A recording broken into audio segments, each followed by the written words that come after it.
Whenever the end of the year finally rolls around and we're all talking and reminiscing about our favorite games from the past 12 months, I'm always a little surprised by just how many I got around to playing. I'll go through weeks or even months at a time where I feel like I've failed at being a person who talks about games on the internet just because I haven't played enough. But I definitely played enough this year, so much so that it was pretty tough narrowing down my list of favorite new indie games down to just 5, but don't worry, I think I picked out some top tier stuff. In order of release, let's start with Blueprints. I'm someone who loves secrets in games, having to keep track of codes, suspicious patterns, anything and everything that could be helpful during a future puzzle. Bring it on. I admire when developers include layers upon layers of obscure mysteries that the average player would never be able to figure out on their own. The first layer, let's call it, of Blueprints, which is reaching the hidden 46th room of your family's manor, was exactly what I was looking for in one of these types of games. Learning from your mistakes, accidentally stumbling upon an answer to a problem that had stumped you for ages, making little bits of progress even when you completely fail a run and fill the place up with dead ends.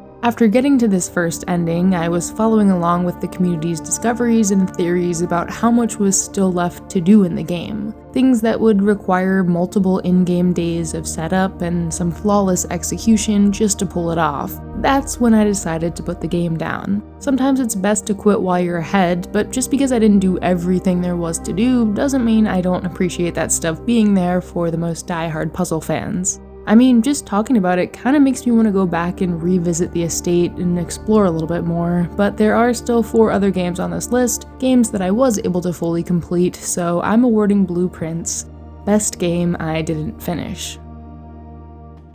Pipistrello and the Cursed Yoyo is a much breezier experience where the puzzles are more focused on physically pulling off a series of moves rather than racking your brain for obscure clues you might have missed that are hiding in plain sight. You play as a little bat named Pipistrello whose crime boss aunt's spirit has just been fused with your favorite yo-yo. It's a Zelda-like Metroidvania with so much color and personality, and it's full of great ideas that keep it moving along at a nice pace. There are a couple open-world city sections that you can explore for secrets and mess around with your yo-yo in, and then some more confined dungeon areas where you'll face off against over-the-top bosses and collect various MacGuffins. By the end of the game, you'll build up a nice roster of tricks and special skills that are super satisfying to combine together to fight and traverse, and I really don't have anything negative to say about this one, so I'm awarding Pipistrello and the Cursed Yo-Yo Most Fun Game. Also, the music slaps.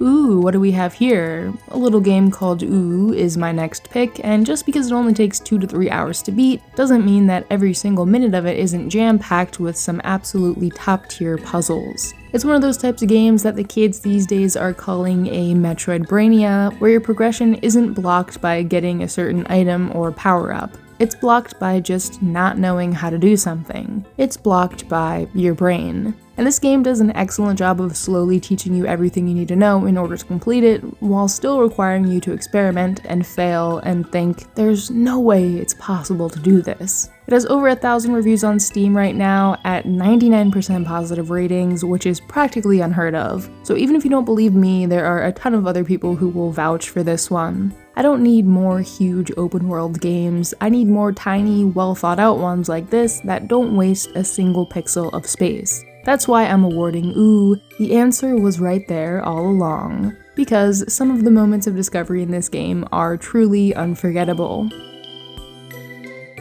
But I get it, sometimes you just want to vibe out, jump around a little and explore without having to use too much of your brain. And if you happen to like robots, rusty pipes, and ginormous caverns, may I present to you Hypogea. I did already put out a video about this one around the time it released in November on the channel, but to summarize, you explore a giant decaying megastructure as a staff-wielding automaton. The whole experience is very calming and not too difficult, and moving around with your staff, using it to vault across a gap, swing from a hook, or balance atop it to gain some extra height becomes second nature once you get the hang of it, and perfectly complements the type of obstacles and sceneries that you traverse. It's honestly kind of amazing how much I never realized that I needed a quick linear adventure game like this, and it takes me back to my days playing games as a kid. Just doing my thing, going with the flow, and enjoying what's right there in front of me. Safe to say, Hypogea wins Best Atmosphere.